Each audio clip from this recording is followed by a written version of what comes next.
is Bloomberg Surveillance, Early Edition, with Francine Lacqua.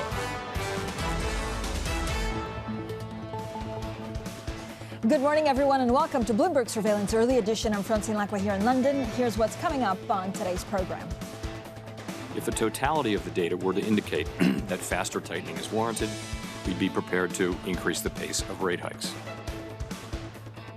Investors caught out as Fed Chair Jay Powell opens the door to bigger and faster rate hikes in his testimony to Congress. Global stocks under pressure. Treasury yields jump. The two-year yield tops 5% for the first time since 2007. The 210 curve inverts by the most since 1981. Plus, our executive lineup on International Women's Day, where this hour we're joined by the Deutsche Bank Chief Executive for the UK and Ireland, Tiina Lee.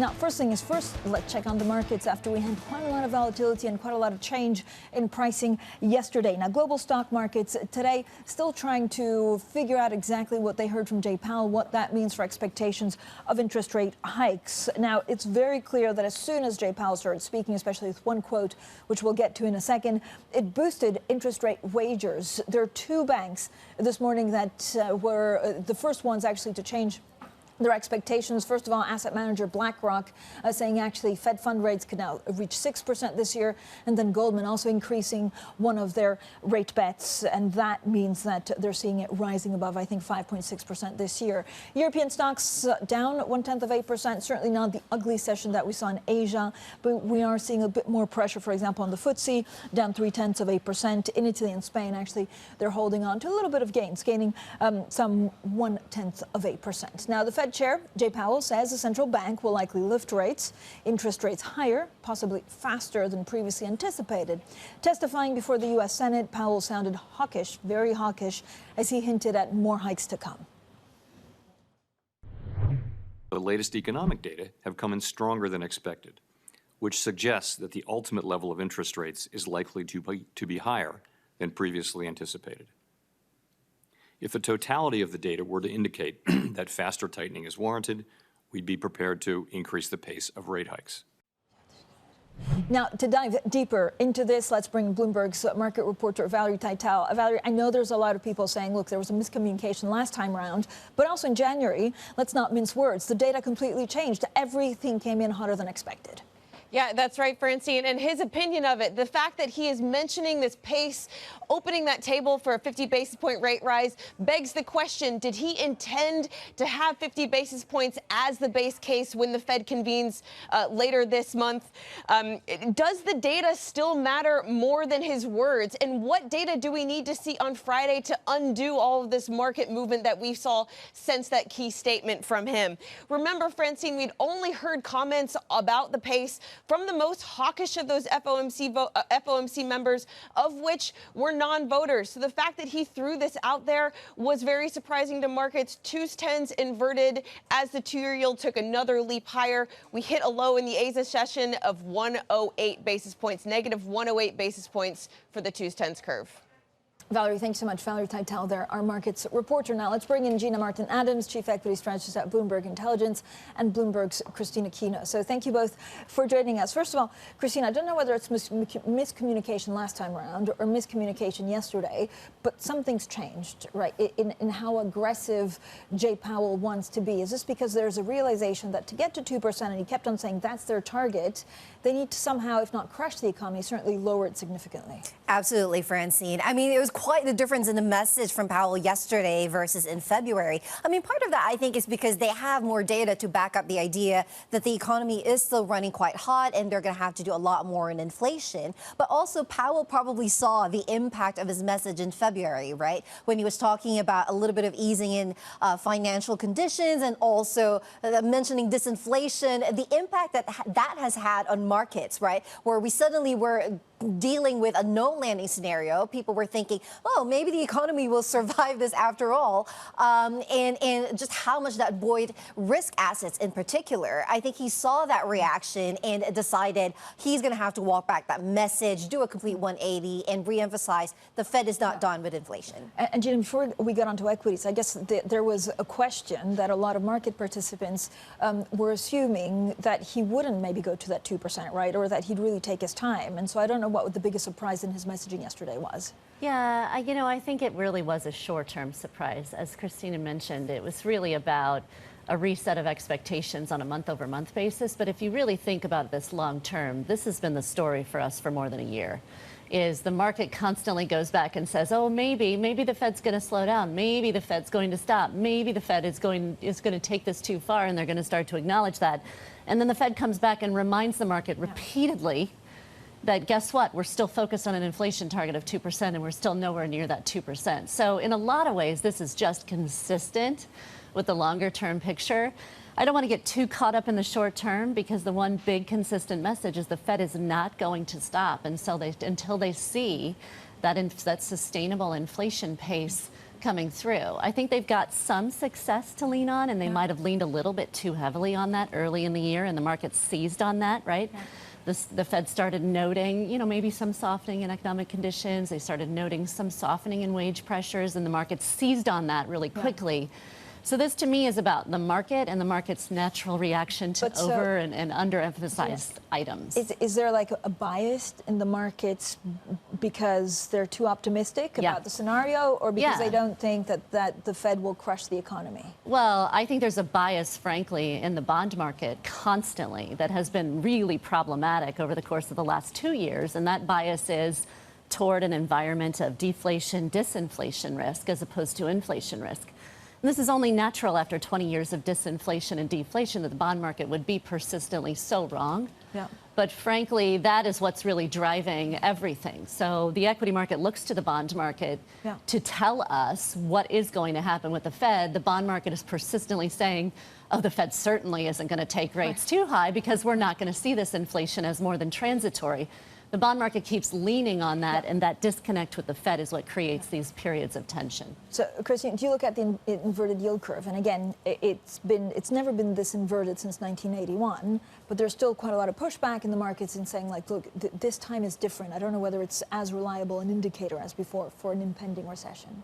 Yeah, well, lots of questions over that, Francine, but I think the bottom line is that it is very reflective of what we're seeing now in terms of how the bond market is trying to digest Powell's message. I mean, we have seen quite the run-up in short-term Treasury bill yields, and that's been a very popular trade this year because cash is king, and that's certainly where you can get some of that trade that's yielding quite a bit more now. And then on the long end, of course, and just thinking about what is this all going to do longer term to inflation, to growth, and people are positioning for that now, right? And as you mentioned, something has to break. We've seen a lot of emphasis in Powell's testimony and pushback from lawmakers about the job market in particular. And I think increasingly the signs are pointing to that part of the economy as something that will need to break, quote unquote, so we can see inflation back to target. So what does that mean for companies and earnings going forward? I think earnings are reflecting the broader subset of macroeconomic conditions more than they are interest rates, right? We look at interest rates as a driver of valuations. We look at macroeconomic conditions as a driver of earnings growth. And what companies are contending with now is this really kind of tough environment in which growth is slowing. Revenue volume sales are slowing down, reflecting the tightening interest rate conditions that we've had, as well as the stage of cycle that we're in. We're anticipating about a 5% contraction in earnings growth over the course of the next 12 months. The market is saying, maybe we're not going to get quite that much. So there is downside risk to the earnings estimates. And then on the other side, the market valuation multiple is constrained by this notion that interest rates are just going to continue to go higher. At least for the short term, it's really difficult for stocks to experience any sort of really strong upside burst without that support from valuations while earnings are continuing to drag. So it leaves stocks sort of stuck in this range trade. I do believe we went a long way to pricing a lot of this risk in 2022, and that's why equities have been able to behave reasonably so far in 2023. You have to have a material deterioration in the earnings outlook to see equities sort of push to new lows. But in the interim, there's just not a lot of reason to get terribly optimistic, and that leaves us kind of waffling around searching for that next stimulus to sort of seize on. Beautifully explained, as always, Gina. Thank you so much. Gina Martin-Adams, Chief Equity Strategist at Bloomberg Intelligence, and our very own Christine Aquino from MLive. Now, coming up, Deutsche Bank's Chief Executive for the UK and Ireland, Tiina Lee, joins us on this International Women's Day. That conversation is up next. This is Bloomberg.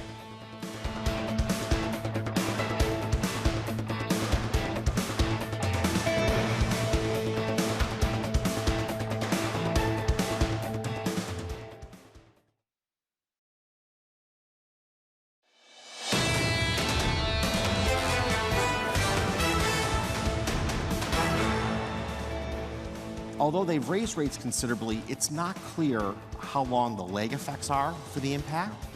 And once the impact starts to play out, how damaging that impact is. So they're in uncharted territory. It's a difficult place to be. If I could tell one thing to the chairman, I would tell him to say less. Citadel founder and Chief Executive Officer Ken Griffin speaking to Bloomberg exclusively about the central bank being in an uncharted territory and limited actually in how much it can fight inflation with rate rises. Now let's bring in Tiina Lee, Deutsche Bank Chief Executive Officer for UK and Ireland. Tiina, as always, thank you so much for coming on. The markets are kind of like in this wait and see limbo in terms of what central banks do with inflation, whether they have to really crush the economy to get to that 2% target. They still want that 2% as a target. Are clients, feeling okay about the future in terms of markets and the economy? Yeah. So I think at this point, there has definitely been a bit of improvement in mood music over the last couple of months. I mean, clearly here in the UK, you have an economy which does look like it is not going to be going into as deep a recession as perhaps even our own economists were predicting a year ago. So whilst we think a recession is going to be maybe 5 months, last year we thought it might be 8. So we think that there could be a dip into a technical recession. But really what that means, I think, is really the outlook for interest rates. We started to see actually Governor Bailey be slightly more dovish in terms of his comments, particularly last week. And we clearly have an MPC meeting this week. So when I think about our own forecast, we're anticipating terminal rates at about 4.25%. So that means an additional 25 basis points. So whether that comes this March or it comes later, I think will be interesting to see. And you're confident that companies can withstand, even if they have to refinance? I mean, we spoke, for example, to the chairman of NatWest saying, look, they, for example, stress tested their clients. I know it's different to what you guys do because it's mortgages, but is the economy kind of flexible enough to deal with these interest rate hikes? Yes. Well, we've already started to see a big wave of refinancing already this year. So we've seen a record volume of corporate bond issuance in January, February. So we're certainly not seeing that stress in the system. So certainly when we look at our credit loan loss provisions, we're actually forecasting that it's going to be flat to last year. So where last year we were more concerned around the macroeconomic backdrop, now it's more around sort of single name risks that might crystallise over the year. Where do you want to grow in the UK? Probably 2 main areas, actually 3. The first is all the investments that we've been making in UK investment banking over the years. In terms of really just hiring of people, what I'm most excited about is actually the investments we've been making in wealth management.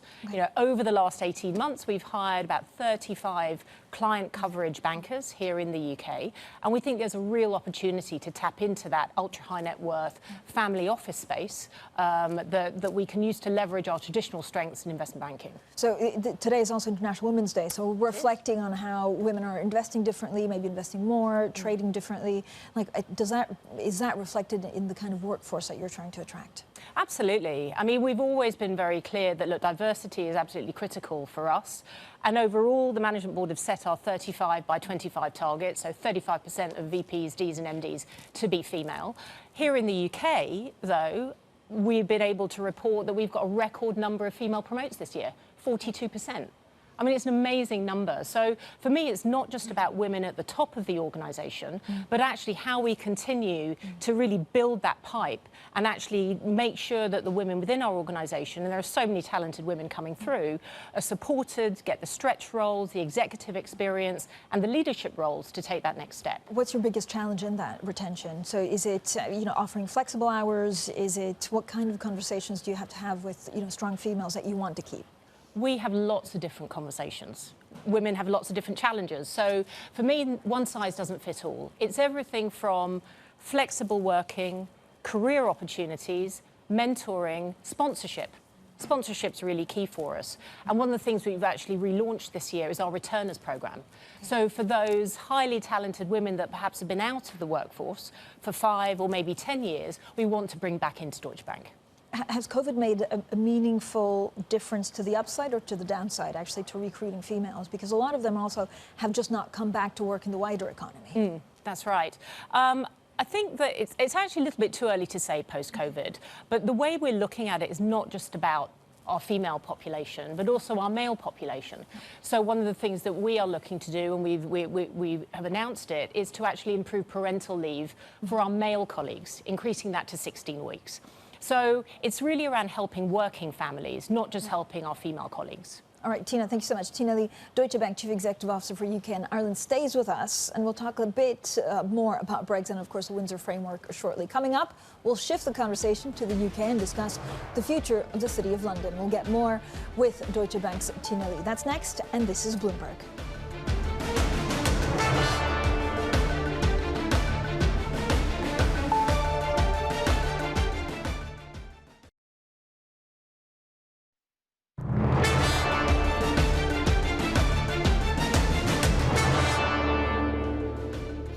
Economics, finance, politics. This is Bloomberg Surveillance early edition, and Francine Lacqua here in London. Now, still with us, Tiina Lee, Deutsche Bank Chief Executive Officer for UK and Ireland. Tiina, thank you so much for sticking around. We're talking a little bit about some of the efforts of where you want to grow in the UK as a bank. Talk to me about Brexit. So if you look at the Windsor Framework, does it make a meaningful difference for the City of London going forward? I think it's the beginning. So the most important thing for me is the fact that now that the Northern Ireland Protocol, while it's not yet signed, is hopefully on its way to be signed.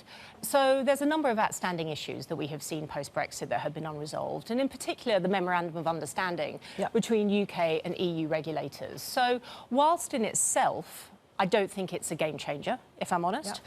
What it does, I think, is it just sets a really good foundation for future discussions. So when I think about it, it's really around the mood music. It's the mood music at every level, not just at the regulatory level, but also at the political level, that actually gives the opportunity for the UK and the EU to actually have more constructive discussions of how our financial services industry should look. But do you feel like now it's still at the forefront of the government's mind? So we were promised a big bang, 2.0, that never really came. And then just in the last 10 days, the UK and London specifically has lost 2 big IPOs to other financial centres. So I think it's twofold. First of all, the door is always open in terms of listening to industry and wanting ideas to how one can make London a competitive financial centre. So I think that's really important. Second of all, I think clearly the news around ARM was disappointing and one of those things that I think has clearly had a lot of press. However, I think it's important to look at that just in the context of London as a financial centre. It's not just about listing on the London Stock Exchange. It really is only one element of what is a vast and complex ecosystem. So when I actually take a look at London as a whole, and I think about, the amount of global foreign exchange, for example, that is traded here in London, 38% of the global flows, more dollars are traded in London than are traded in New York, for example. The amount of hedge funds, assets under management here, the private equity presence. This is a marketplace that isn't actually going to lose its competitiveness over time. The other point is, it's not just about London and New York. So yes, it's disappointing.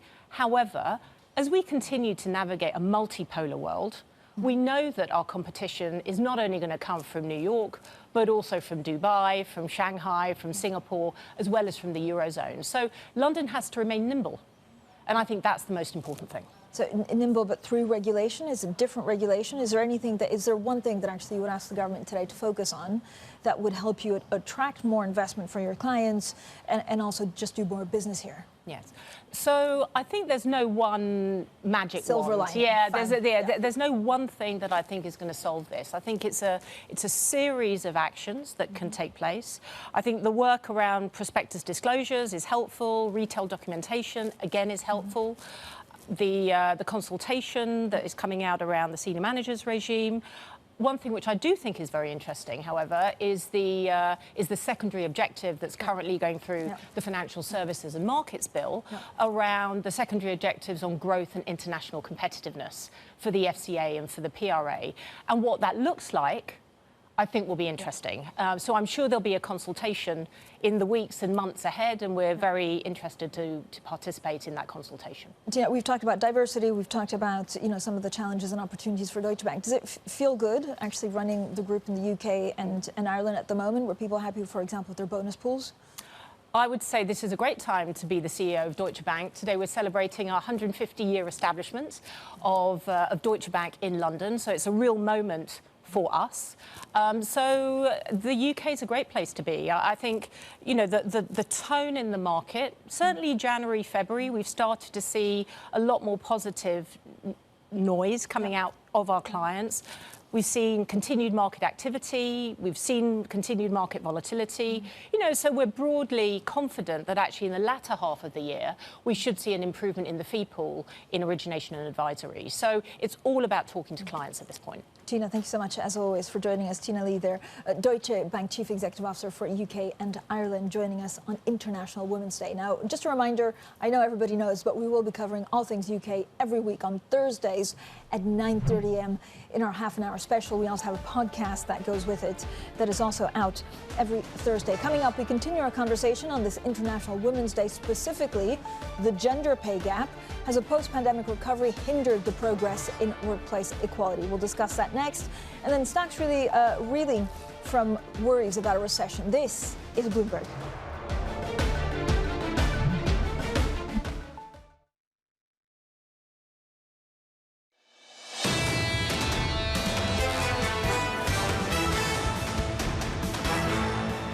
If the totality of the data were to indicate that faster tightening is warranted, we'd be prepared to increase the pace of rate hikes. Investors caught out as Fed Chair Jay Powell opens the door to bigger and faster rate hikes in his testimony to Congress. Global stocks under pressure and Treasury yields jump. The two-year yield tops 5% for the first time since 2007. The 2-10 curve inverts by the most since 1981. And the UK fires up reserve coal plants for the first time after an electricity shortage amid a cold snap. Well, good morning, everyone. Welcome to Bloomberg Surveillance Early Edition. Happy International Women's Day. I'm Francine Lacqua here in London. Now, gender equality continues to be a major ESG question for C-suite executives and investors. As Bloomberg celebrates International Women's Day, let's discuss the gender pay gap and, outside of the business world, how world events are impacting women's rights globally. Well, here with us, Madison Mills from Bloomberg Quick Take. Madison, good morning, and thank you for coming on. This is a big day. The biggest news, of course, news stories affecting women in the U.S. So let's start with overturning of Roe v. Wade. Yeah, Fran, I wish that I could give a rosier outlook for International Women's Day, but I'm just going to go through some of the big news from the past year, starting in the U.S., like you said, with SCOTUS overturning Roe v. Wade. That triggered outright abortion bans and restrictions in over a dozen states across the U.S. And we really need to look at Texas here, because a group of women from that state is suing the state, saying that its abortion ban prevented them from getting the health care that they needed during their pregnancies, saying that it prevented them from getting potentially life-saving care. They had doctors telling them they needed to go outside of the state of Texas to get that care. So that's going to be really critical to watch. But I also want to note that this isn't just an issue in the United States. When you look at Nigeria, you can be jailed for up to 14 years if you get an abortion there. In Poland, there are extreme restrictions. In Italy, doctors can refuse abortion. So this is one of the reasons that the UN Human Rights Chief did come out strongly against the U.S. when Roe v. Wade was overturned, saying that it was a huge setback and blow to women's rights, not just in the U.S., but globally. Maddie, the UN Secretary General has also made the sober warning on women's rights globally. So how's the progress outside of the U.S. in the rest of the world? Yeah, so I'm here in the Middle East, so I'm going to start with the big story going on in Iran. 22-year-old Mahsa Amini died after being detained for allegedly violating laws about wearing headscarves outside.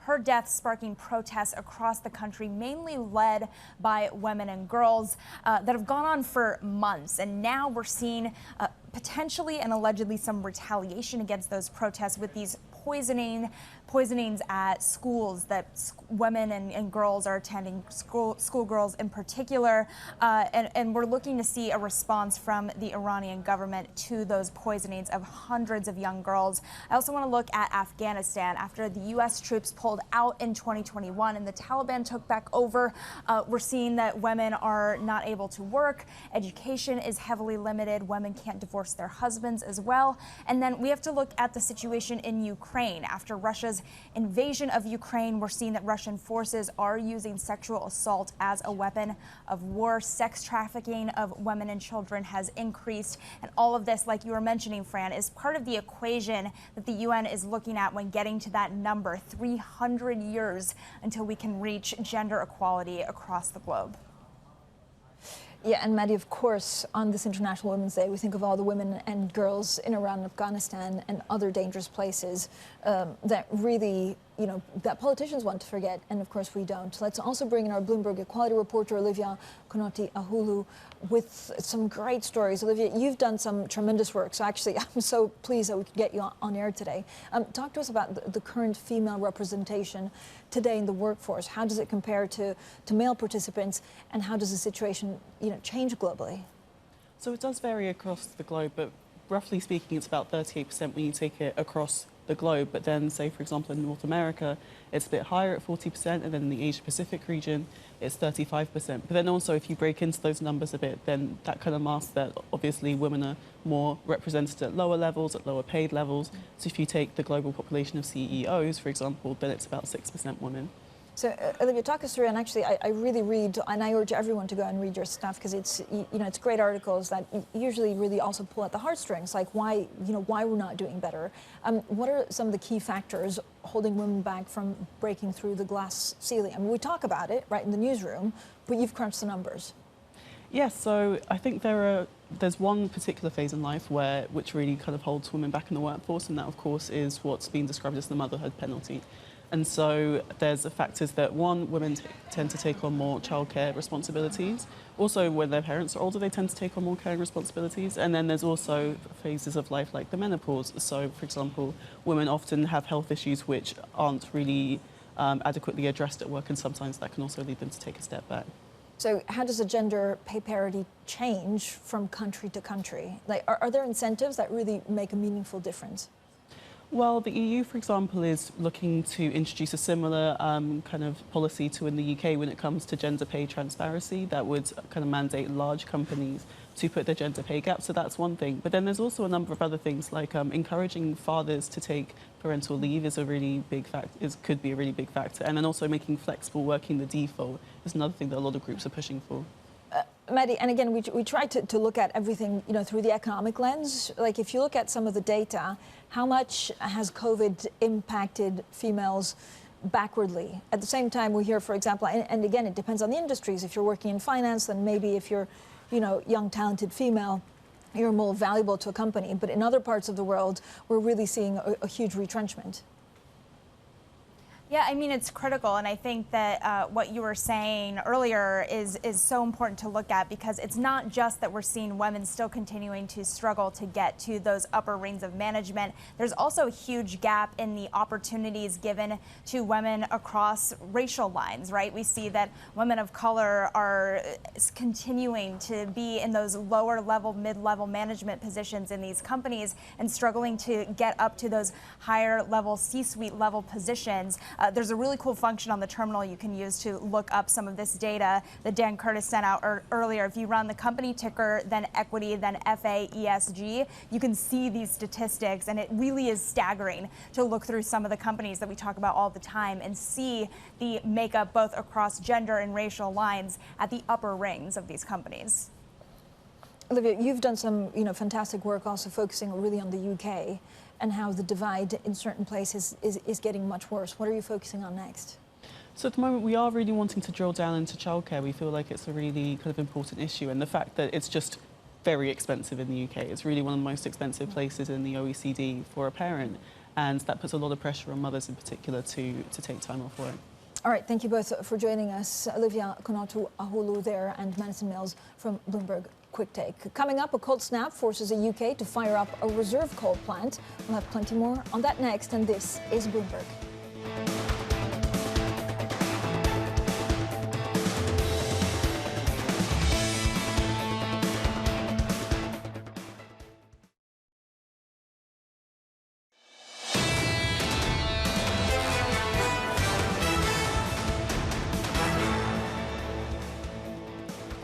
Economics, finance, politics. This is Bloomberg Surveillance Early Edition. I'm Francine Lacqua here in London. Now, the UK power grid called on a new backup coal-fired reserve to generate power for the first time yesterday as a cold snap hit the country. The reserve units were later stood down after peak evening demand eased. As evident with that story, of course, a pivot to a green economy will not be an easy one. Now, a new report by investment management firm 91 says the transition to net zero will be a disorderly one. Now, we're joined by Nazmira Amullah, Chief Sustainability Officer at 91. So, Nazmira, thank you so much for joining us. And thank you also for joining us, especially on International Women's Day. So we'll talk a little bit about some of the initiatives at your firm. But first, when you look at the energy transition, had we underestimated the pace at which this could happen? And what does that mean for our use of fossil fuel, including coal? Hi, Francine. Thank you for having me. I think we expect the transition to be linear and easy, and it's going to be a lot more complex. But the fact that you're asking me about the importance of turning on 2 coal-fired reactors yesterday actually speaks to how far we've come. Yeah. In 2012, 40% of the UK's electricity was generated from coal. Mm-hmm. This year, it's going to be sub 1%. 40% is generated from renewables. So we've come a long way. We now need to figure out how to deal with the intermittency of renewables. Yeah, so how do we do that? First of all, I mean, there's many questions about actually, do we still use rare earths going forward? Nuclear fusion, like how are you expecting the transition to go? Is the next 2 years bumpy and then does it get easier? I think the next 2 years, particularly for energy, is going to work out a lot of these technologies. So nuclear seems to be making a bit of a resurgence. The US is busy commissioning new nuclear reactors. We didn't think that was possible 10 years ago. Battery technology is evolving at a rapid pace. If batteries get to where the biggest proponents of renewables hope they will, then that will solve a lot of the problem. And there's also green hydrogen coming. Yeah. So all these technologies are in development, and the next 2 years are going to give us a good indication of where we get to. Are all the investments they're going to the US? I mean, partly this is the Inflation Reduction Act, partly it's just that there's just more incentives and more technology in the US. And what does that mean for investors wanting to put money here to work in green or renewable energy in the UK? So I think the Inflation Reduction Act is a big positive for the US, but it's not the whole story. There was a great report on Bloomberg, actually, a couple of weeks ago, which showed that once the EU quantified the benefits of their subsidies, they're now comfortable that they actually provide equivalent, if not slightly more support to a lot of the green economy.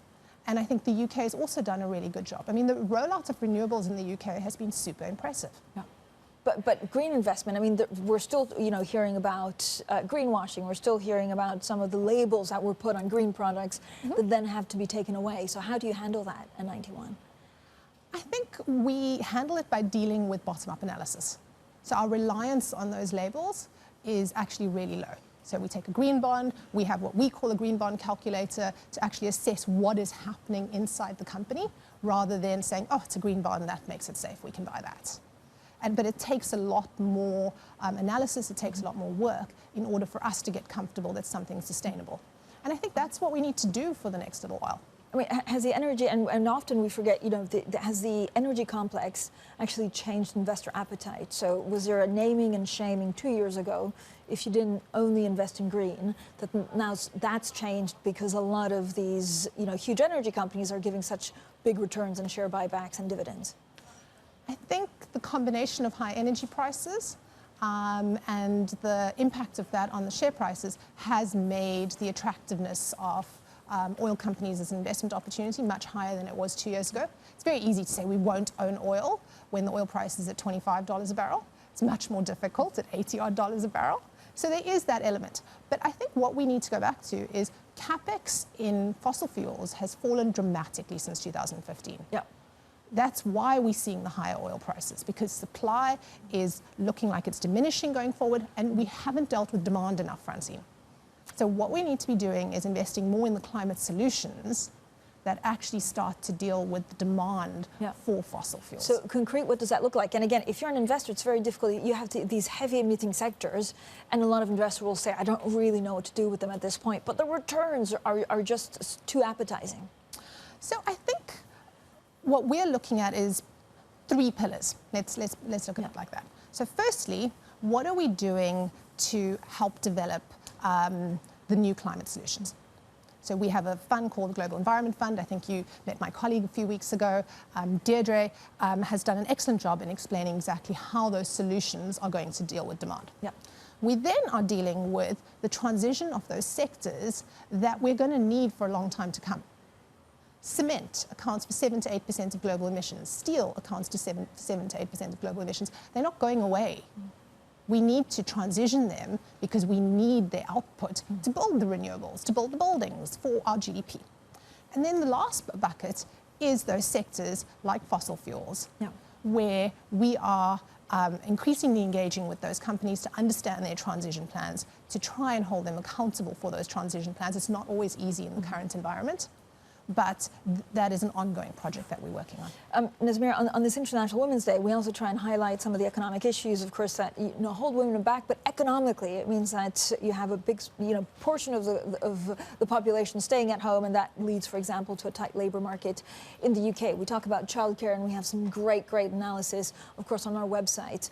What are some of the things that you're doing at your firm that really help in retaining females, especially at those crucial times where a lot of them either want to leave the workforce or jump ship? I think one of the things I've been very privileged to have in my career is, as I've had a child, have flexibility. It doesn't mean I've worked less. It means I've been able to shift the time around in order to deal with that. And I think that's one of the things we try and provide. And it's going to sound like a small thing, but actually I think it's enormous. The senior leadership in our business that are men also spend time with their children. Mm-hmm. Because that equalizes everything. It equalizes everything, and it makes it okay. Yeah. If our head of distribution was taking Tuesday afternoons off to go watch his son play cricket, it makes it okay for women to say, hey, I've got to go to my daughter's dance recital. It's not something that you get embarrassed about, it's something that you have to do. It's necessary. Yeah, and you hear that more and more. Nazmira, thank you so much for coming on today. Nazmira Mullah, Chief Sustainability Officer at 91. Now let's get straight to your Bloomberg First Word News. Here's Samuel Etienne. Hi, Etienne. Hi, Francine. President Xi Jinping has unveiled a sweeping overhaul of China's bureaucracy. It includes the creation of an enlarged national financial regulator and a new agency to manage data. The revamp aims to make the economy more self-reliant as the US ramps up blocks on China obtaining advanced technology. And the White House has endorsed a bipartisan bill that could give President Biden authority to ban or force a sale of TikTok. The move could break a deadlock over how to handle privacy concerns around the Chinese-owned app. The bill doesn't explicitly mention TikTok, which has 100 million users in the US, but it's clear the app is the main target of the legislation. And Intel is said to be seeking more subsidies from the German government to move ahead with a chip plant in the eastern part of the country. Sources tell Bloomberg the chip designer wants an additional 4 to 5 billion euros on top of an earlier aid deal worth 7 billion euros. Intel had delayed the start of the project due to economic headwinds. And the UK's RMT union has called off a train strike next week after receiving a new pay offer from Network Rail, which runs infrastructure and some stations. Other strikes are still set to go ahead at train operating companies later this month. The country's railways have been beset by industrial action in a long-run dispute over pay. And Bloomberg sources say Germany will likely prohibit some components made by Huawei from the country's 5G wireless network. An Interior Ministry paper on the ban seen by Bloomberg shows a supplier could be restricted from providing key parts if it's directly or indirectly controlled by another government. The US, UK and EU have become increasingly focused on security risks posed by Chinese firms. And that's your Bloomberg First Word News. Thank you so much, Etienne. Coming up, taking the rap, Adidas cuts its dividend as earnings take a hit from its split with rapper Ye. We'll dig into the numbers next, and this is Bloomberg.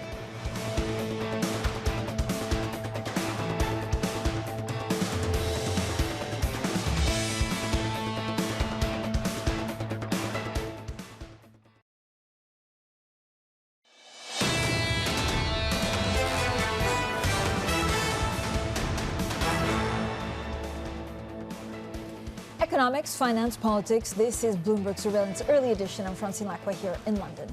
Now, Adidas shares dropped this morning after the German sportswear maker announced a dividend slash. Analysts were also disappointed by the new chief executive's lack of firm targets. Let's get straight to our very own reporter, Oliver Crook, the man also who loves a trainer or two. So, Ollie, what were the main key takeaways? Yeah, so Francine, it's an earnings report that is pretty light on good news, so let's start with that. So last year, sales were up 12% in North America, up 44% in Latin America, and that just about exhausts the good news out of that earnings report. You had 4% growth in Asia Pacific, which is still growth, but if you look at China, sales were down 36% last year. They did a miss on the dividend. Revenue is going to fall, they project this year, in the single high-digit percentage figures. And it's all about the consumer in China. It's about the consumer more broadly. It's about whether inflation is going to bite and whether consumers are going to start pulling back on this. But also, they have way too much inventory in the United States, here in Europe. And of course, the big inventory question, which is the big question throughout all of the Adidas earnings, is what is going to happen with the $1.3 billion worth of Yeezy inventory that they can no longer sell? Yeah, so what do we know will happen, right? How much of the downfall, or actually the concerns, is because of this? So this is absolutely huge, and they're projecting their first loss, if they can't sell any of it, their first loss in 30 years this year. So, you know, $1.3 billion in lost sales, $500 million in terms of profit. If you look at their profit last year, it was only about $669 million. That's almost 75% of their total profit. They're saying it might be lost as a result of this Yeezy partnership. So what are they going to do with it? Are they just going to dump these sneakers? Are they going to try to, apparently you cannot take the logos off because they're woven in. So these are very high margin products, and it's very hard to see how they're going to resolve this. If you dig into the annual report, however, they did say that there's a 15 to 30% chance that they might be able to sell. They're currently in legal disputes with Kanye West about this. But if you look at the secondary market, if they're able to sell it, it is holding up very well. On eBay, there are more than 40,000 for Yeezy, Adidas Yeezy, and some of them are going for $25,000. I mean, it's crazy. I love the fact that you did the market research, Ollie. I would expect nothing less. So outside Yeezy, how are things looking? So we have the new CEO, and it's been a really roller coaster since he was announced. So he was announced back in November. The shares rallied almost 50%. He's 57 years old. He's a Norwegian, and he's known for the turnarounds, for turning companies around. He spent 9 years at Puma, where he doubled sales over that period of time, which is why you had so much exuberance in the market when he was appointed. However, he takes over in January, and he drops this bomb in February about the Yeezy and the problems ahead, and he's painting a very, very stark picture. So is this partially a management technique to get all of the bad news out, set the bar a little bit lower, and then start the turnaround? I think that could be part of it, but it'll certainly be an interesting 12 months ahead. It certainly will, an interesting 12 months ahead. That's probably the euphemism of the year. Ollie, as always, thanks so much. Ollie Crook there with the very latest on Adidas. We asked the former chief executive how you pronounce it. He said it doesn't matter as long as you buy the shoes. The picture for markets, I guess, a little bit more stable than it was about an hour ago, but still they're reeling from concerns about recession. They want to understand more about what Jay Powell's boosting interest rate wagers means for a certain asset class. And of course, that had driven up Treasury bond yields and revived fears that the U.S. will not be able to dodge a recession. Bloomberg Surveillance Early Edition continues in the next hour with Matt Miller and Anna Edwards, of course, in London and New York. This is Bloomberg.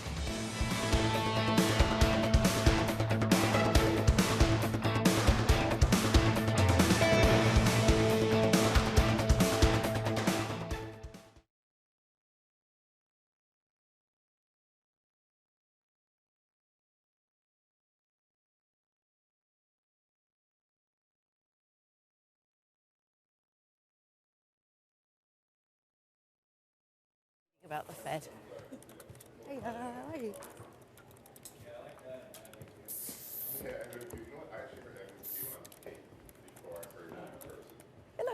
Good morning. How are you? Right. Happy International Women's Day. Thanks very much, John. And to you.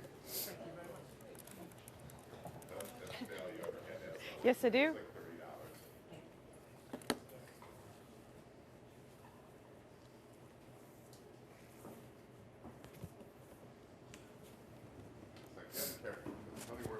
Thanks, guys. Oh.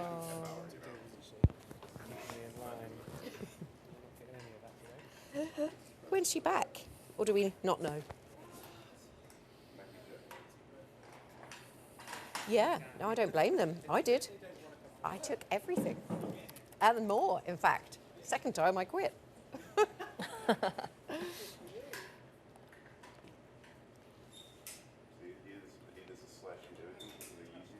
Cool. No, I just forgotten when she left.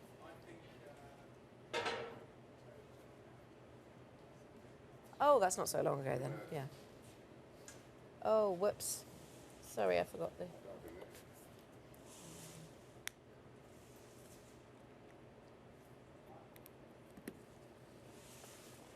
Cool, thanks.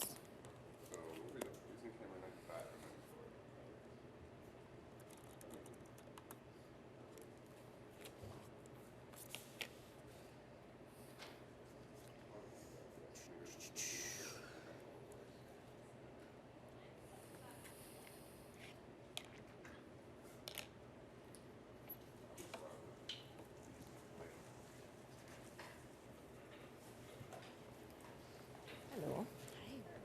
How long did she say? 90? Ages.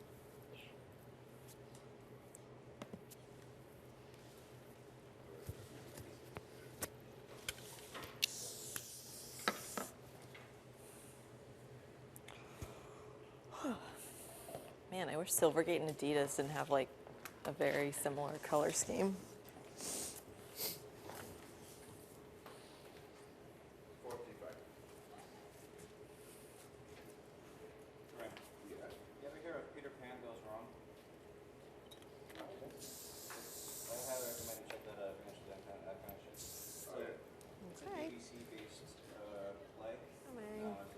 Thank you. It's freaking awesome. I saw it on YouTube. I get like the New York Times like once a week, and I think I saw an advertisement for it. This looks like another satire advertisement. I bet it is. I'm gonna try to take her case is fine. Like normally or like.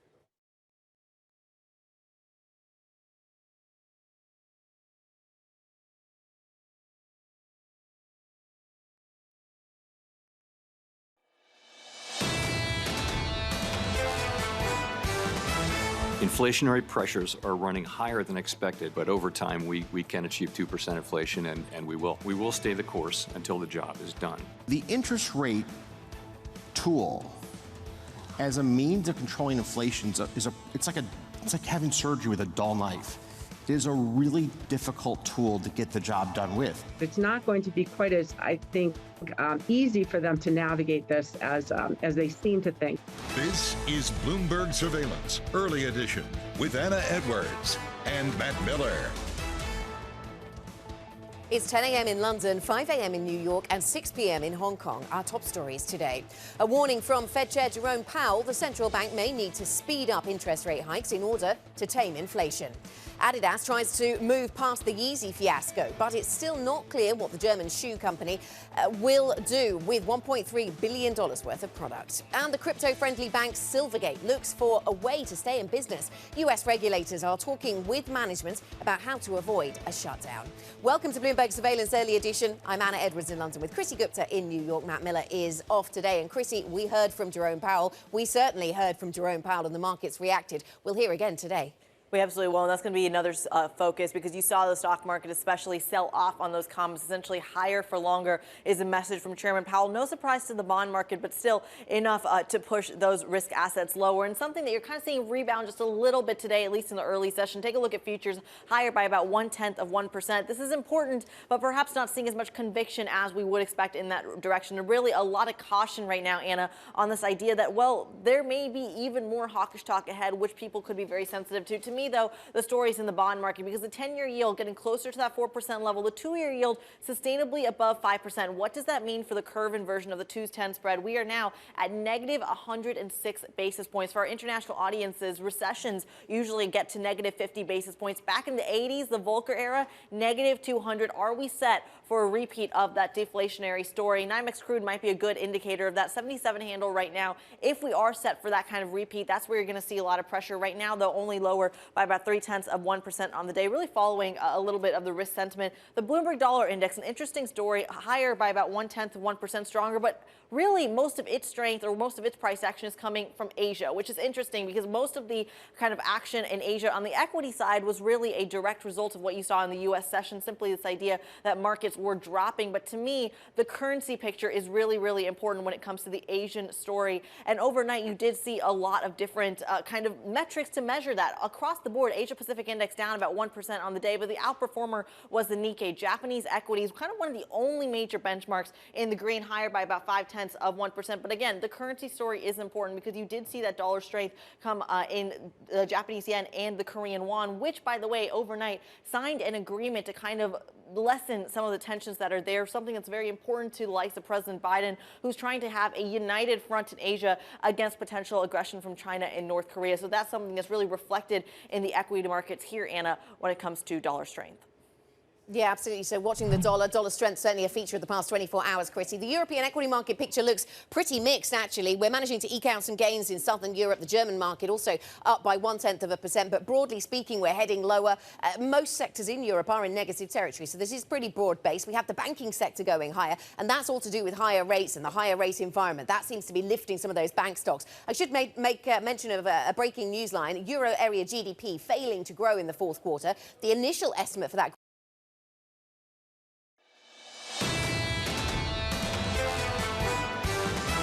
Inflationary pressures are running higher than expected, but over time we can achieve 2% inflation, and we will. We will stay the course until the job is done. The interest rate tool as a means of controlling inflation it's like having surgery with a dull knife. It is a really difficult tool to get the job done with. It's not going to be quite as, I think, easy for them to navigate this as they seem to think. This is Bloomberg Surveillance, Early Edition, with Anna Edwards and Matt Miller. It's 10 a.m. in London, 5 a.m. in New York, and 6 p.m. in Hong Kong. Our top stories today. A warning from Fed Chair Jerome Powell. The central bank may need to speed up interest rate hikes in order to tame inflation. Adidas tries to move past the Yeezy fiasco, but it's still not clear what the German shoe company will do with $1.3 billion worth of product. And the crypto-friendly bank Silvergate looks for a way to stay in business. U.S. regulators are talking with management about how to avoid a shutdown. Welcome to Bloomberg Surveillance Early Edition. I'm Anna Edwards in London with Chrissy Gupta in New York. Matt Miller is off today. And Chrissy, we heard from Jerome Powell. We certainly heard from Jerome Powell, and the markets reacted. We'll hear again today. We absolutely will, and that's going to be another focus because you saw the stock market especially sell off on those comments. Essentially, higher for longer is a message from Chairman Powell. No surprise to the bond market, but still enough to push those risk assets lower, and something that you're kind of seeing rebound just a little bit today, at least in the early session. Take a look at futures, higher by about 0.1%. This is important, but perhaps not seeing as much conviction as we would expect in that direction. And really a lot of caution right now, Anna, on this idea that, well, there may be even more hawkish talk ahead, which people could be very sensitive to. To me, though, the story's in the bond market because the 10-year yield getting closer to that 4% level, the 2-year yield sustainably above 5%. What does that mean for the curve inversion of the 2-10 spread? We are now at negative 106 basis points. For our international audiences, recessions usually get to negative 50 basis points. Back in the 80s, the Volcker era, negative 200. Are we set for a repeat of that deflationary story? NYMEX crude might be a good indicator of that 77 handle right now. If we are set for that kind of repeat, that's where you're going to see a lot of pressure right now, though only lower by about 0.3% on the day, really following a little bit of the risk sentiment.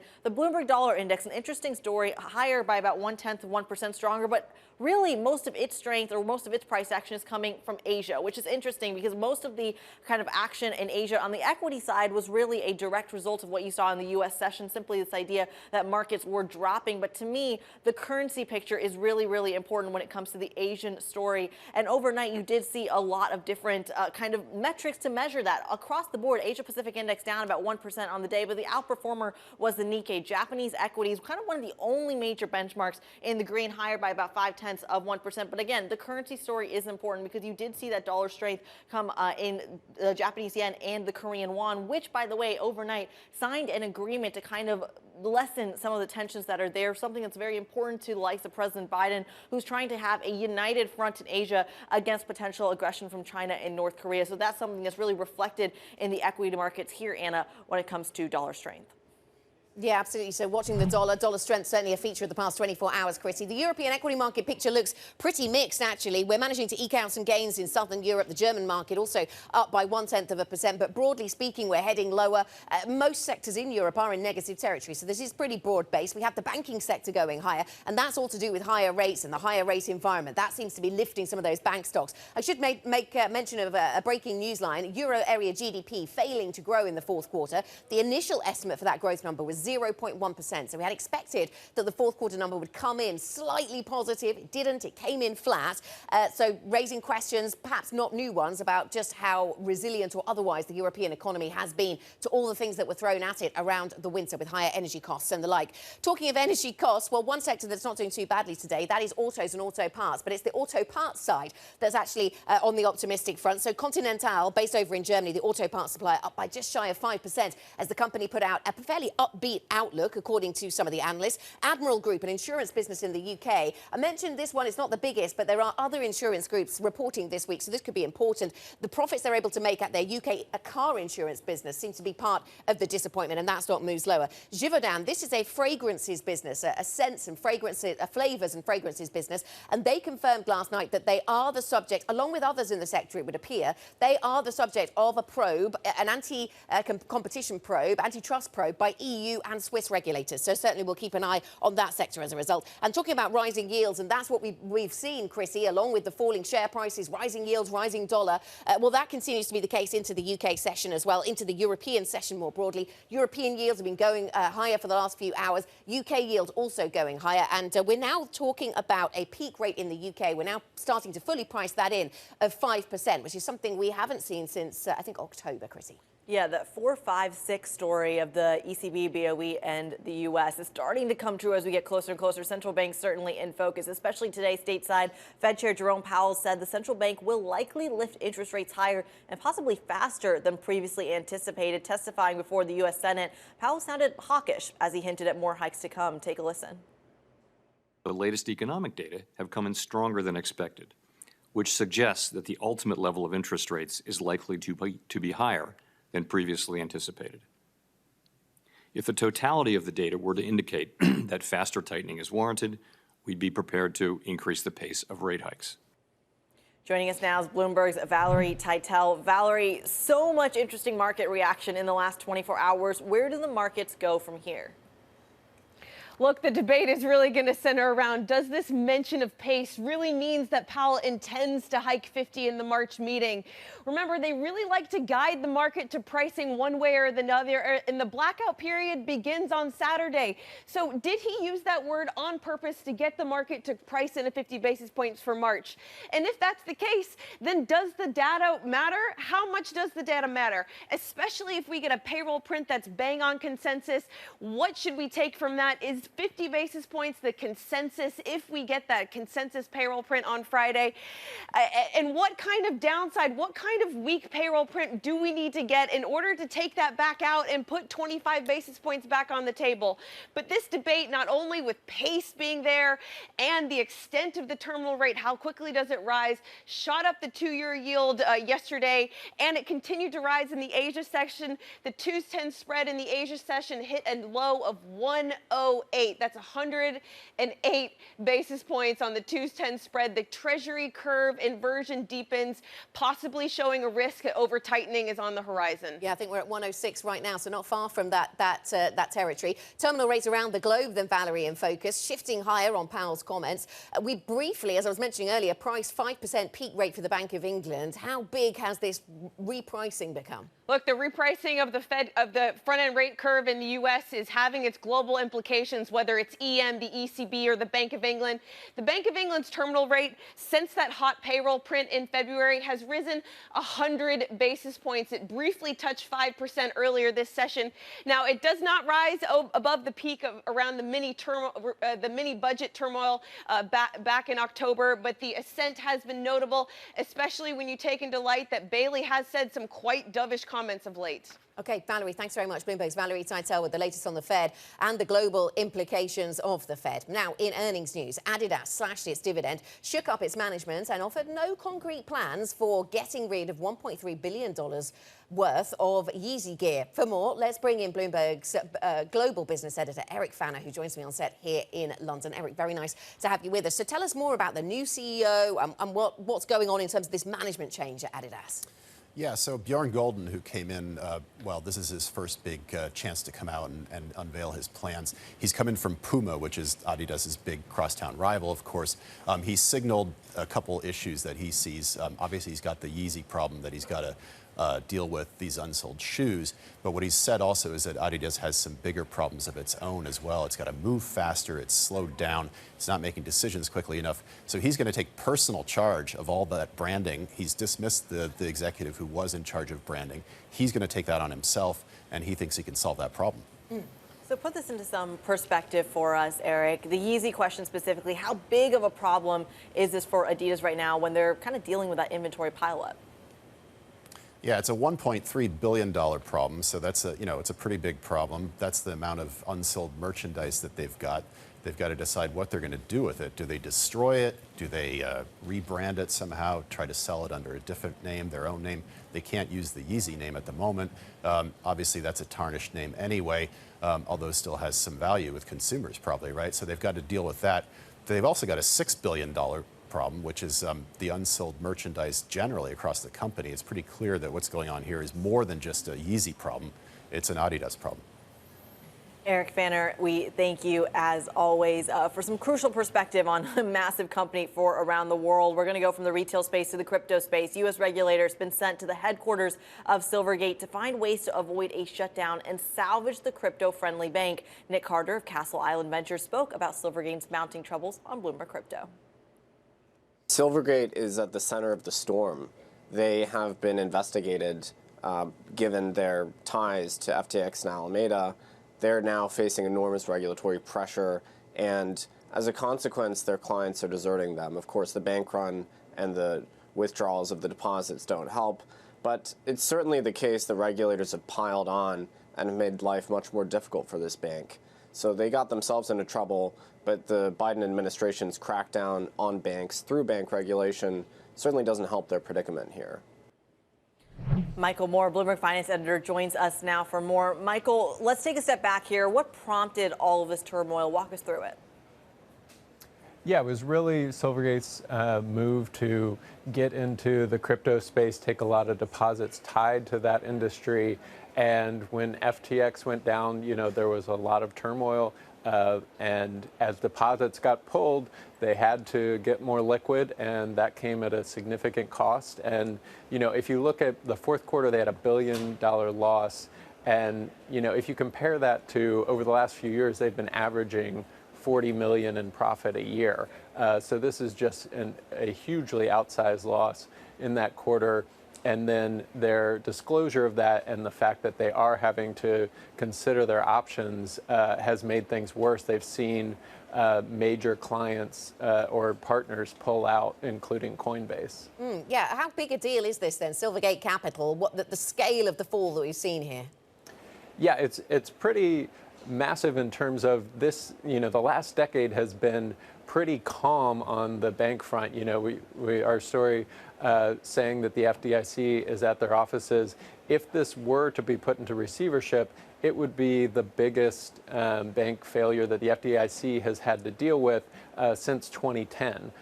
So, the last 2 years there have been 0 bank failures in the U.S. at the FDIC overseas. So this would be a major sizable. Usually you see very small banks that run into trouble, and this bank has more than 10 billion of assets. It's almost scary. Do we use the phrase too big to fail when it comes to the Silvergate story? Bloomberg's Michael Moore, thank you as always for walking us through the bit by bit on this. We're going to go from the crypto space to a few more stocks here as we're watching them in the pre-market. Look, yesterday was a little bit of a slow day given we were watching Chairman Powell. We are still watching Chairman Powell, but there are some names you should know in the pre-market. SoundHound is one of them. Shares down about 9% in the pre-market. Look, this is the AI company. They use artificial intelligence when it comes to kind of vibrations and sound technology. Specifically, it's one of the major poster childs for this theme of investing in AI in the tech space. So you saw a lot of the big tech names, your Apples, your Microsofts, almost take their cue from the smaller AI names like SoundHound. It looks like some of the shine has come off, though, Anna, as we see those shares plummet this morning in the pre-market. I want to talk about another major story in the tech space, another major theme, because AI was one, cybersecurity was another. CrowdStrike comes to mind, kind of as the poster child for that, especially after the war in Ukraine began. Those shares higher by about 7%, just shy of 7% after their first quarter revenue forecast beat those estimates. A lot of that business investment coming into the cybersecurity space, and that is a theme a lot of Bloomberg intelligence analysts actually expect to continue in the next decade on. But I want to switch away from the tech sector and talk about the oil sector as well, because you are seeing a bid into Occidental Petroleum shares higher by about 2.7% in the pre-market. This after Berkshire Hathaway buys 5.8 million additional Occidental shares. Remember, they were extremely important in terms of financing the big Anadarko deal a couple of years ago. Warren Buffett very confident about that oil recovery, and specifically through this company. So certainly something, Anna, that we're going to be keeping an eye on. Absolutely, something to watch then. Substantial moves in some of those pre-market. Coming up on the programme then, Chrissy, we'll talk to Danielle DiMartino Booth, friend of the programme, CEO and Chief Strategist at Quill Intelligence, and we'll talk to her in the context of what we heard from Jerome Powell yesterday, that hawkishness, opening the door to bigger hikes, a step up possible, all of that in focus. And what does that mean for emerging markets? We'll talk to Magdalena Polan, PGIM's fixed income lead EM economist, about the aftermath of the Fed, but also about what's going on in China. Plus, the number of high-security biolabs is rising, but there is less common ground around transparency and safety. Look for today's big take story online or on the Bloomberg terminal. This is Bloomberg.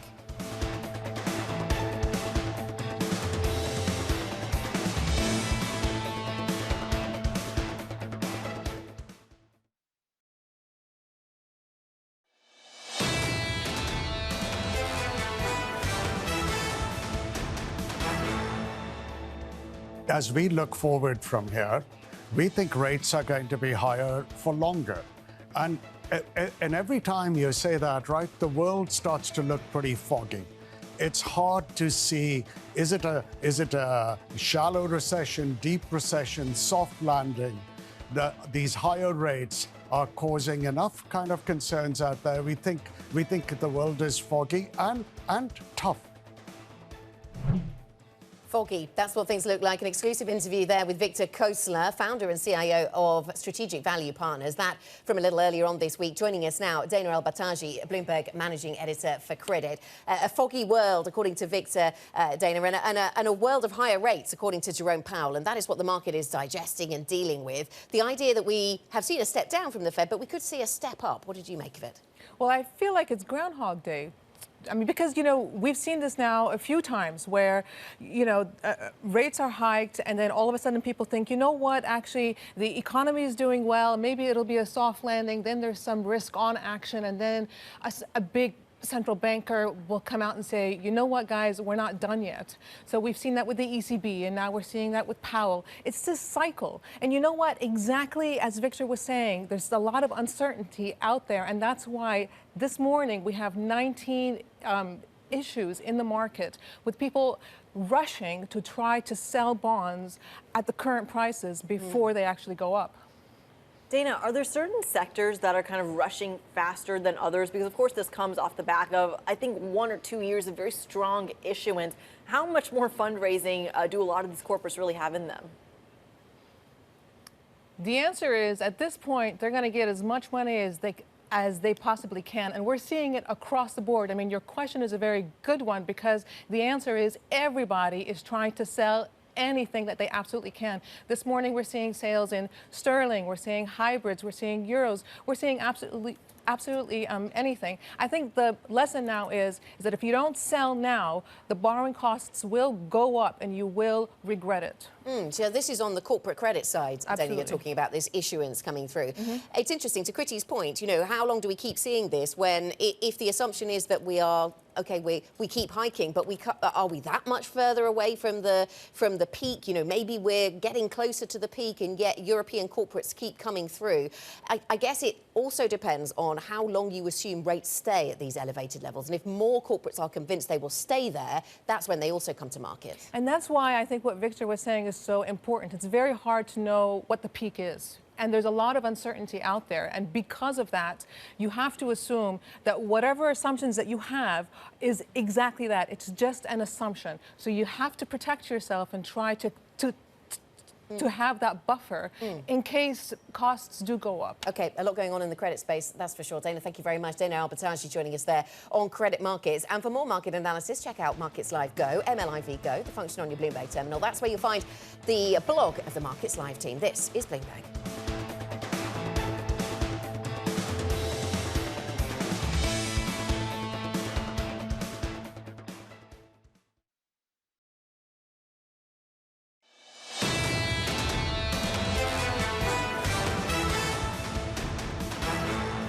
This is Bloomberg Surveillance Early Edition. I'm Kriti Gupta in New York with Anna Edwards in London. Matt Miller is off today. Let's keep you up to date with news from around the world. Here's the first word. In the UK, Chancellor of the Exchequer Jeremy Hunt may give companies extra tax relief on investment spending. Hunt's looking for measures to boost economic growth in his spring budget. He's under pressure to act because Britain's flagship corporate tax break expires on April 1st. The most popular place for the super rich to own a home is New York. That's according to a new report by data firm Altrata. The report looks at those with a net worth of over $30 million. London finished second in the survey, followed by Hong Kong and Los Angeles. The U.S. took 14 of the 20 places on the list. Elon Musk predicts that Twitter may break even on a cash flow basis in the second quarter, and he says the social media platform even has a shot at going positive. Musk told a Morgan Stanley conference that Twitter has been working on making its advertising more relevant. The White House has endorsed a bill in Congress that could give the president authority to ban or force a sale of TikTok. That could break a deadlock over how to address privacy concerns around the popular Chinese-owned app. The bill doesn't mention TikTok, but the video sharing app is the clear target. It has about 100 million users in the United States. Now, Anna, this is interesting because I think it was a couple of years ago during the Trump administration where this was actually attempted to be banned altogether from the App Store for, I want to say, a few brief days. You couldn't even download it. And yet here we are revisiting that theme once again. Yeah, still revisiting that theme. And this follows lots of local, state, federal government attempts to reduce the use of the app. I find myself wondering about the opportunity costs of spending time on Twitter. But I know that just makes, on TikTok, sorry, I know that makes me just sound like an old person who would have said something similar about TV in the 50s. But more seriously, Kriti, we heard from Gina Raimondo, who was talking about the popularity of this app and how politically unpopular this kind of move might be. So that's also something, I suppose, that we keep in mind. Yeah, and then you have to think about just how much of it has already spread. I mean, how do you, say, hypothetically ban something like this when it's already on, say, the iPhones of a lot of the younger generation across the country and across the world? Yeah. Absolutely. We will talk about the post-Powell investment environment shortly. We will be joined by Danielle DiMartino Booth, CEO and Chief Strategist at Quill Intelligence. We'll take stock of what we heard from Powell yesterday as we wait to hear from him again. This is Bloomberg.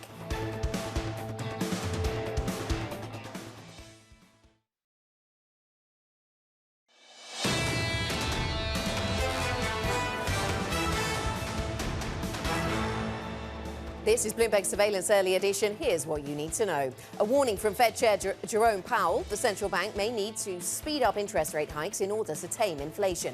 Adidas tries to move past the Yeezy fiasco, but it's still not clear what the German sports shoe company will do with $1.3 billion worth of product. And the crypto-friendly bank Silvergate looks for a way to stay in business. US regulators are talking with management about how to avoid a shutdown.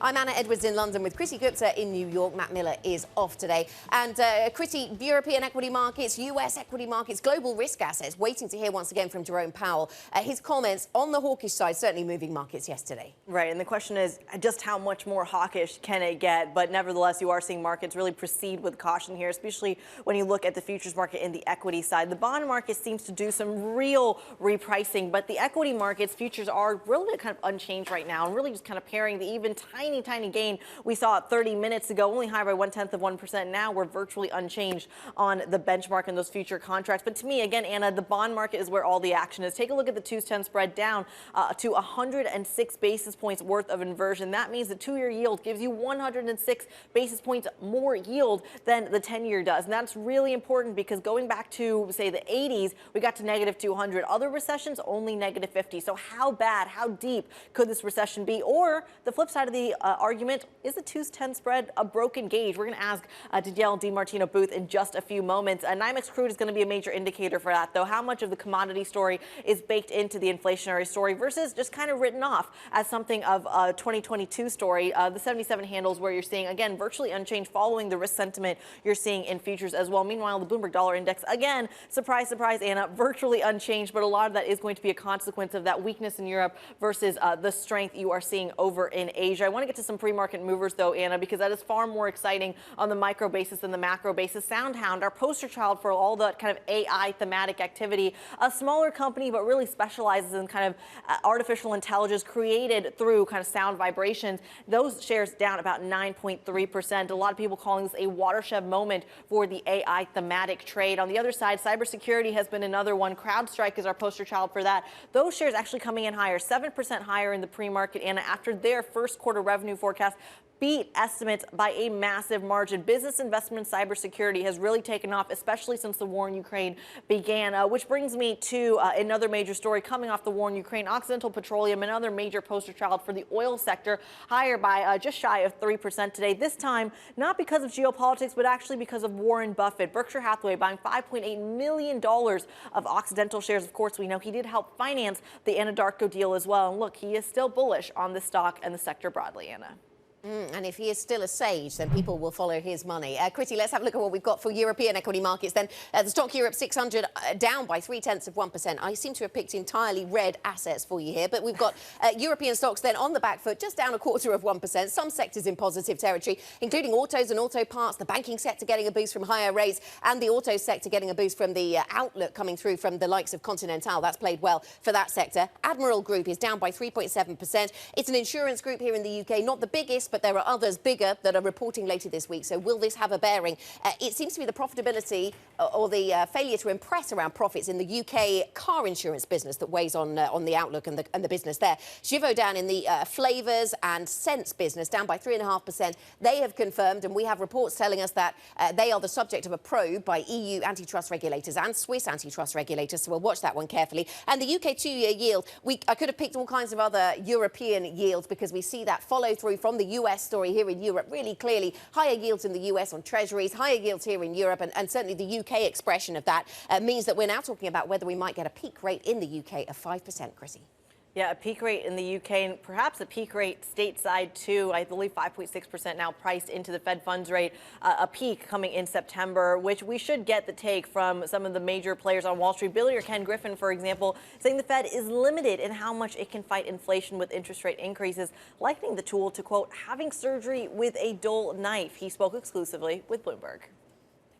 Although they've raised rates considerably, it's not clear how long the lag effects are for the impact. And once the impact starts to play out, how damaging that impact is. So they're in uncharted territory. It's a difficult place to be. If I could tell one thing to the chairman, I would tell him to say less.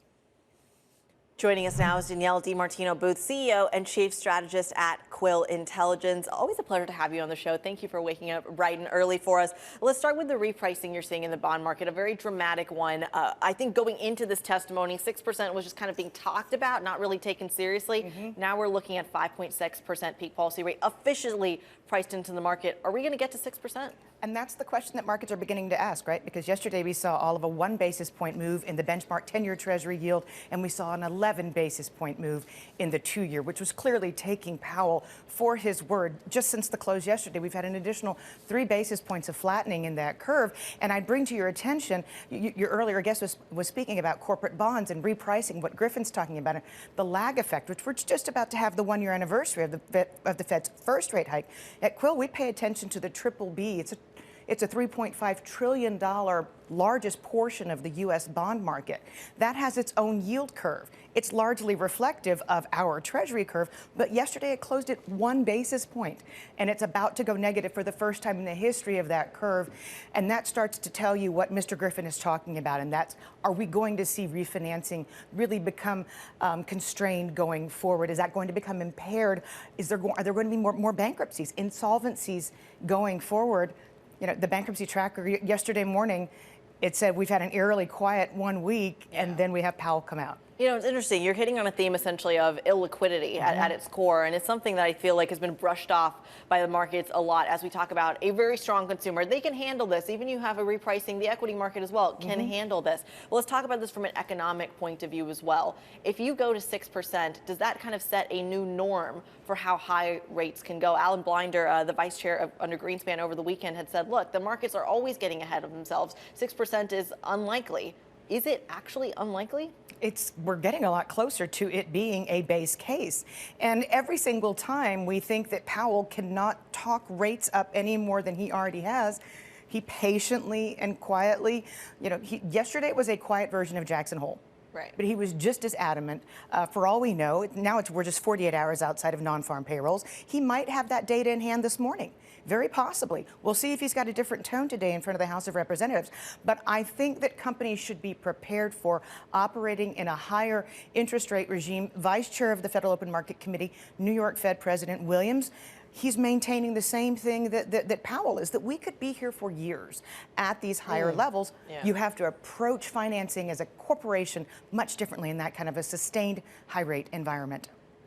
Danielle, good morning to you. Of course, the Fed will want to stay as far away from politics as it can, but we saw politics on full display yesterday, and it will get tougher, perhaps, to keep hiking rates the higher they go.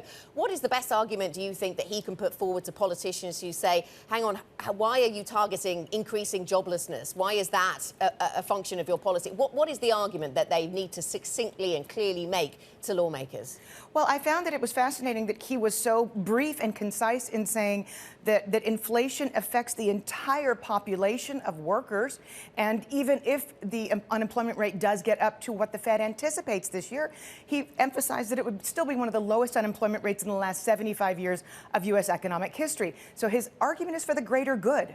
And he's doing a very good job of articulating that under quite a bit of political pressure. OK, and we'll see whether that political pressure is sustained today, Danielle. Where do you think all of this takes us then in terms of the growth story out of the United States? If you quote the curve that you were looking at around BBB debt, we've been looking at the 2s, 10s curve and the level of inversion we see there. We haven't seen that since the early 1980s. How does the recession story look to you, Danielle, right now? Well, we looked back last night at every single time that we had seen a triple-digit inversion in the 2s, 10s curve, and that did take us back to the 70s and the 80s, and every single time you were either in recession or at the cusp of recession. We are, again, about to cross that one-year anniversary of last March when the Fed started raising interest rates, and I think companies are really beginning to feel the brunt of that 12-month lag effect in terms of how they can run the operating expenses, the short-term expenses of their businesses, because that's where money is really expensive right now. I'm so glad you brought up the lag, because something Chairman Powell said in his testimony was that the tightening hasn't taken full effect yet. It hasn't fully been processed, which is something the market's saying, well, look, maybe the lag isn't as long as previously thought. How much longer till we see the full effects? I don't think the lag is longer than we've previously thought. I actually think crossing over the 100 basis point inversion point as we're looking to the next Fed meeting, I think they go hand in hand. Because if it used to be 18 to 24 months and it's now 12 to 18 months, ladies and gentlemen, you've arrived at your destination. Right. And that's what we're looking at right now. And for things to amplify from here, if it's going to be 12 to 18 months instead of 18 to 24, we're seeing it in housing. So why has that lag become shorter then, Danielle? Given that we read a lot of stories about the lengths of the mortgages that U.S. consumers, U.S. home buyers take out, and the way that U.S. corporates took the opportunity of the low interest rate environment of recent decades to take out long-dated loans then. So why is the lag short? The lag is shorter this time really because of the base effect, because of where the Fed started out raising interest rates. If you compare that to 1981, when we reached a peak rate under Paul Volcker, on a percentage basis of the 10-year Treasury yield, we've actually tightened to a greater extent in a much shorter period of time. And that's why we've been emphasizing this idea of a time compression when it comes to the effect of monetary policy and what it's going to do to financing and the effect it's going to have on funding and liquidity. Danielle, really interesting. Thank you so much for joining us bright and early in New York. Danielle DiMartino booth of Quill Intelligence. Coming up on the program, Magdalena Poland joins us, PGIM fixed income lead, emerging markets economist. A lot to say here in the aftermath of what we heard from Powell about higher rates and what that does to emerging markets. Also the dollar focus, of course, and everything we've learned from China this week. This is Bloomberg.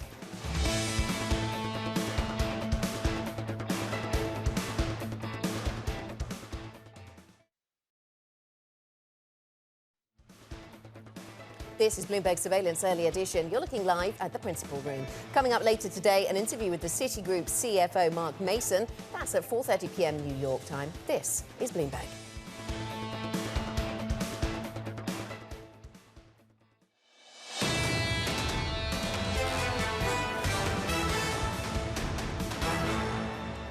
This is Bloomberg Surveillance Early Edition. I'm Anna Edwards in London with Kriti Gupta in New York. Matt Miller is off today. President Xi Jinping has unveiled a sweeping overhaul of China's bureaucracy. It includes the creation of an enlarged national financial regulator and a new agency to manage data. The revamp aims to make the economy more self-reliant. Magdalena Polan, lead EM economist at PGIM Fixed Income, joins us now with analysis. Magdalena, very nice to speak to you once again. We've heard a lot from China, it seems. At the beginning of the week, we were talking about maybe a slightly disappointing growth target, or a growth target that it might be possible to beat in China, depending on your view. And then in the last couple of days, we've heard a lot of lines about the way that the Chinese economy is managed and the bureaucracy behind it. What has stood out to you? What have been key messages coming out of the MPC?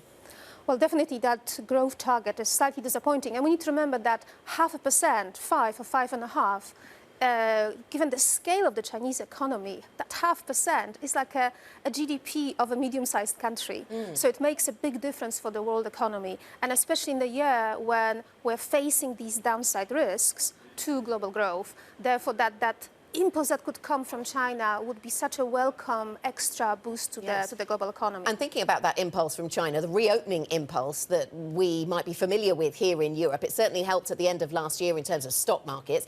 Where do you see that playing out? Is this going to be something that benefits, you know, French luxury stocks rather than Latin America, South American energy names? You know, where is the impact of this going to be felt globally? I think we need to moderate our hopes and start to look at China somewhat differently. It used to be that source of global growth, global support for commodities, for consumer goods, for also support for the Asian countries. But China is changing. One, a less ambitious growth goal. So already we have to moderate our expectations. Although I still think this is more of a floor. And I think everybody will be very happy if they beat that number. But this is really that protection from the downside. Second, this is, again, that effort to have a consumer-driven economy. And that doesn't really benefit Europe, which maybe, yes, exports these luxury goods, but ideally would sell more robots, investment goods, would support the construction sector. But again, that is not happening in China this time. There's still this lingering credit concerns. You just saw the news that there is a new financial regulation agency that probably will address some of these risks in the financial sector, but that means we're not going to see a massive stimulus coming from that sector or from the local sector. Kriti, jump in. Yeah, Magdalena, I wanted to ask you about a key word that we heard over in the NPC, self-reliance. I wanted to ask, how does the geopolitics factor in here when we're talking about self-reliance in China, as well as a lot of manufacturing brought away from China back into the States? Is there a market reaction to that? Yes, so that's the ongoing trend that China wants to be more self-reliant, not only for consumer goods, which means less support for producers in Asia and LATAM and Europe, but also on technology. And that means that growth, that impetus and pull on global imports for the global economy is smaller. The other thing is also that the technological self-reliance means these investments are not heavy on capex, but they are heavy on knowledge. And that also means smaller investments just in volume size in China itself. So we're really seeing that transformation that could potentially push China away from the middle income status towards a much more independent economy, much more technologically advanced and a higher value added. But that means it's going to weigh on the global economy and on the Chinese economy itself as it's undergoing that transformation. So that is the geopolitics of it all. Let's talk about the monetary side of it. The PBOC and their kind of reputation to continue easing. This time around, it feels like they're not as willing to do that. How are you factoring that part in at a time where you are seeing continued hawkish speak from all the other central banks around the world? Yeah, so that's one of the really big outliers among the central banks. And it also reflects the fact that China is a world unto itself, and the financial markets there are relatively isolated from the rest of the world.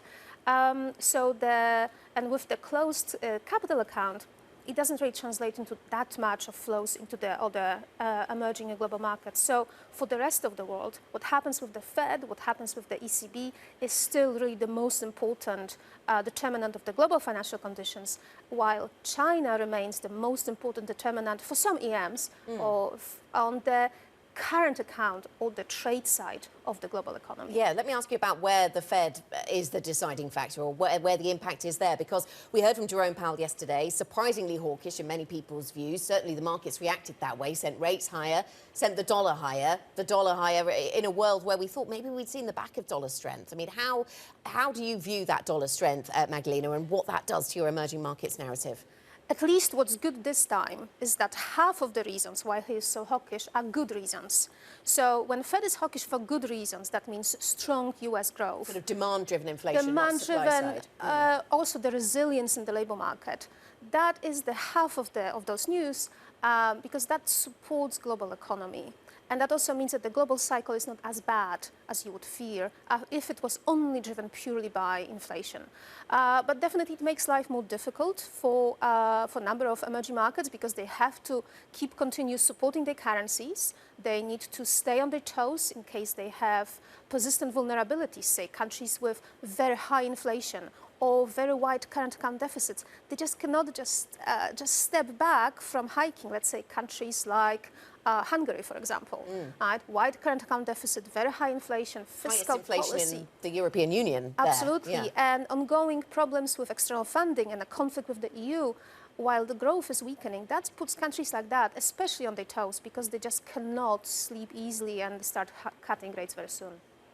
Magdalena, a quick word on the dollar story. You briefly mentioned currencies there. As we start to see the dollar rebound a little bit instead of that continued kind of bear market that a lot of people were expecting at the start of the year, how much more pain could you see in the EM world purely as a function of a strong dollar? So at least we've seen probably the worst of it last year.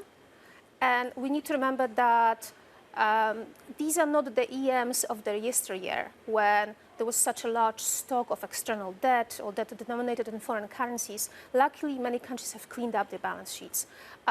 So that really puts more pressure on inflation or imported inflation, but it's not a trigger for say, prolonged weakness or even liquidity risk. But definitely it adds to that weakness in EM or maybe lack of maybe appreciation because EMs actually have hiked interest rates quite a lot and that interest rate buffer is there. But with that prolonged dollar strength, you just cannot really see much benefits in the currencies. Magdalena, thank you very much. Magdalena Polan of PGIM Fixed Income joining us there to talk about emerging markets. Coming up next, we'll run you through the key events that you need to watch out for the rest of the day. We'll get your trading diary. This is Bloomberg.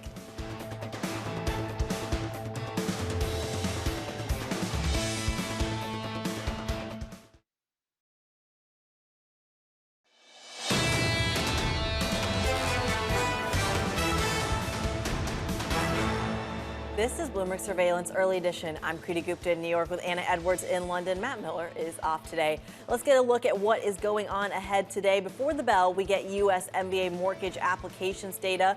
Meanwhile, across the border, Bank of Canada's rate decision is at 10 a.m. Eastern, as well as U.S. JOLTS data expecting a drop after December's surprise surge. Meanwhile, Fed Chair Jerome Powell testifies on the Hill for the second day. And Anna, I got to say, that is got to be the highlight of today's trading session, simply because, look, how much more hawkish can you get after yesterday's market session, which really saw equities tank, not just here in the States, but around the world? Yeah, absolutely. It's had a global impact on equities and crucially on yields as well. We saw yields tick higher on treasuries, and certainly that has spread around the world with European yields going higher this morning. Yeah, it'll be interesting to watch the JOLTS numbers, of course, because if we're going to be focused on data, we're looking ahead to the non-farm payrolls report. That comes out on Friday. But before that, we get the JOLTS report today, the job opening story. We've seen that surge in JOLTS up in 2020, 2021, 2022. Through that, are we really seeing any cracks in the labour market story? Still an open question, it would seem, for the United States. But in terms of Powell, he will be speaking later, as you say, Chrissy, and we haven't mentioned much there. He also talked about the debt ceiling. He was asked about it, doesn't want to go near the politics of it, of course, but was really urging politicians, warning politicians about the dangers of not raising the debt ceiling. He's just said Congress really needs to raise the debt ceiling. That's the only way out. I wonder if we'll get more questions and answers along that front today. That, and of course, a lot of the politics involved as well. We heard a pretty fiery exchange with Elizabeth Warren yesterday about simply what those layoffs actually look like and what that means for the American people. Something that Chairman Powell responded and said, look, would you rather have them deal with extremely high inflation, especially that lower income bracket? Likely to see more of that today. Yeah, difficult choices. That is it for Early Edition. Surveillance is ahead. They'll be hearing from Francis Donald of Manulife, among other voices. Plenty more to come on Jerome Powell, what he said yesterday on Capitol Hill, and what he's likely to say today. This is Bloomberg.